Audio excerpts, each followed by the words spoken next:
Yes, good morning everybody. It's Tuesday. Tayo po ay nandito ngayon sa ibabaw ng tulay ng Gapan Bridge. Mula po doon sa inyo natatanaw, bungad ano po sa naghihiwalay ng San Leonardo at ng Lungsod Gapan. Ito po ang ating tulay ngayon.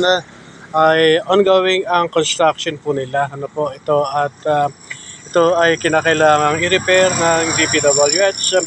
Kung ito man ay naipakontrata, nasa sa kanila po yun. At ang mahalaga po rito, ang pagmamalasakit at yung bitiin ng kinaupulan na maayos ito at maging safe sa lahat ng malalakbay, sa lahat ng bumabagtas sa tulay na ito mula sa norte, Paluas, Pakanluran, kinakailangan na masiguro na ating kaukulang ahensya nating pamahalaan na maging safe ang tulay sa bawat panig nating bansa. Ano po at yan ay sasamitin ating Pangulo ng Bansa, si Pangulong Bongbong Marcos, BBM, na ang mapagawain importante matulay ay magawa at maging ligtas sa sinumang manlalakbay. So, tinataya po na medyo magtatagal pa po ito at talagang mga naayos itong nasabing tulay.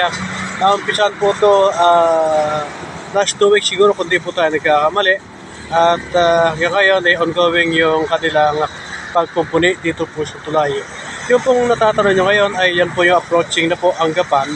At yung aking unang pinagit kanina ay yung boundary ng San Leonardo to Gapan.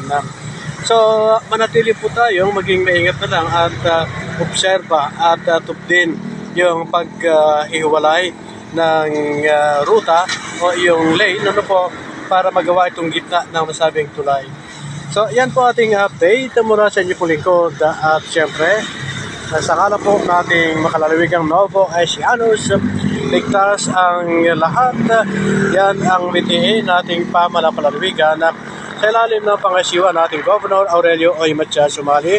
Siyempre nandiyan ang GP Party List, ni Congressman GP Pajanos. Good morning.